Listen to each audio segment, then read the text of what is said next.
دنیا میرے آگے میں ایک مرتبہ پھر آپ کا خیر مقدم۔ مشتاق منہاج صاحب، اگرچہ آج سٹیل ملز کی پرائیویٹائزیشن نہیں ہوئی ہے، کوئی فیصلہ نہیں ہوا، صرف ڈسکس ہوا ہے، لیکن کل کے ہمارے پروگرام کی روشنی میں لوگ مسلسل اس کے بارے میں بات کیے جا رہے ہیں۔ مجھے بتایا گیا ہے کہ کراچی سے ایک اور کالر بھی بات کرنا چاہ رہی ہیں۔ السلام علیکم جی۔ ہلو، وعلیکم السلام جی فرمائیے جی، کون آپ فرما رہی ہیں؟ میں کراچی سے حمیدہ گھانگرو، جی، voice of Pakistan steel officers association کی جوائنٹ سیکریٹری۔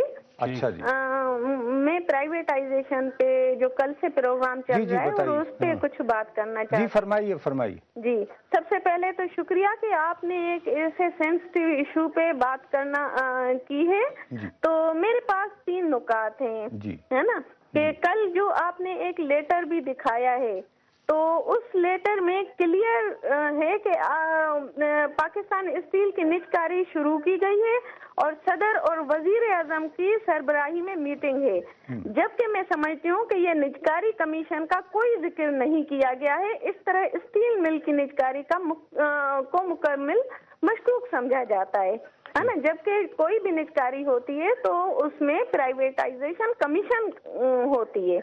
اور دوسری بات یہ ہے کہ نجکاری کمیشن کی جانب سے 2010 میں بیچے جانے والے اداروں میں اسٹیل مل شامل نہیں تھی، ٹھیک ہے نا۔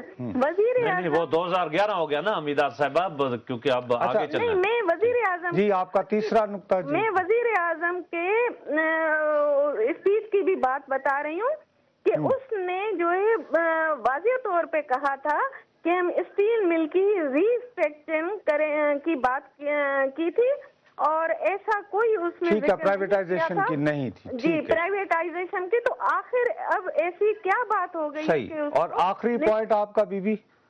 جی آخری ہو گیا، اچھا جی ٹھیک ہے، آپ کا بہت بہت شکریہ۔ لیکن چلیں، آج وہ فیصلہ نہیں ہوا ہے۔ اکثریت نے کہا ہے کہ جب تک سی سی آئی میں نہیں جائیں گے اس وقت تک یہ فیصلہ نہ کریں۔ ہماری باتیں آپ کی کافی ہو چکی، مجھے پتا آپ بھی گفتگو سا اٹھا کر پھر رہے ہیں۔ میں صرف اسلام آباد سے کالر ایک جو ہے نا، اسلام آباد سے ندیم صاحب۔ جی السلام علیکم۔ جی وعلیکم السلام، میں ناصر بھائی، کیسے ہیں؟ ٹھیک، اللہ کا کرم ہے جی، فرمائیے جی۔ جناب، آپ نصرت صاحب بھائی بات کر رہے تھے کہ کوئی الزام ہے تو ثبوت کے ساتھ لائیں، ٹھیک ہے سر؟ میں جو آپ کو بات بتانے جا رہا ہوں کہ ایک بندے کو ڈی جی ہاؤسنگ فاؤنڈیشن لگایا گیا، ڈیرہ اسماعیل خان میں، وہ بندہ جج تھا، ٹھیک ہے، ایڈیشنل جج یا شیر افضل کو لگایا گیا۔ یہاں پہ سر 5-6 مہینوں میں اس نے جو کرپشن کی ہے وہ آن ریکارڈ ہے، لیکن کچھ لوگ کہتے ہیں بڑا دیانتدار آدمی تھا۔ اور دوسرا میں آپ کو بتاتا ہوں، جی ہیلو جی جی، میں آپ کو بتاتا ہوں، آپ صحافیوں کو بھی G14 میں پلاٹ ملے تھے، جی بالکل۔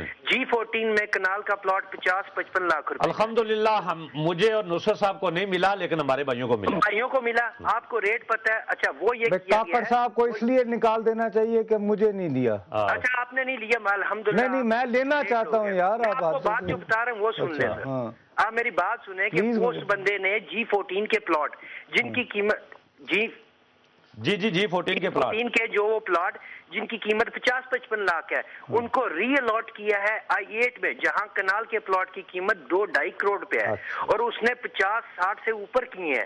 یہ دیکھیں، یہ معاملہ، یہ تقریباً میں بھی جانتا ہوں، یہ وزیر اعظم لیول کا معاملہ ہے۔ اچھا چلے بیچارہ وزیر ہاؤسنگ، اور 4-6 مہینے میں کی ہے، اس وقت وہ بندہ پاکستان چھوڑ کے بہت بہت شکریہ آپ کا، بہت بہت شکریہ۔ دیکھیے میرا صرف یہ ہے کہ مجھے نہیں یقین کہ جن کا آپ نام لے رہے ہیں شیر افضل صاحب، وہ کاغذوں میں پیسے تو کم ہی کو لیتا ہے۔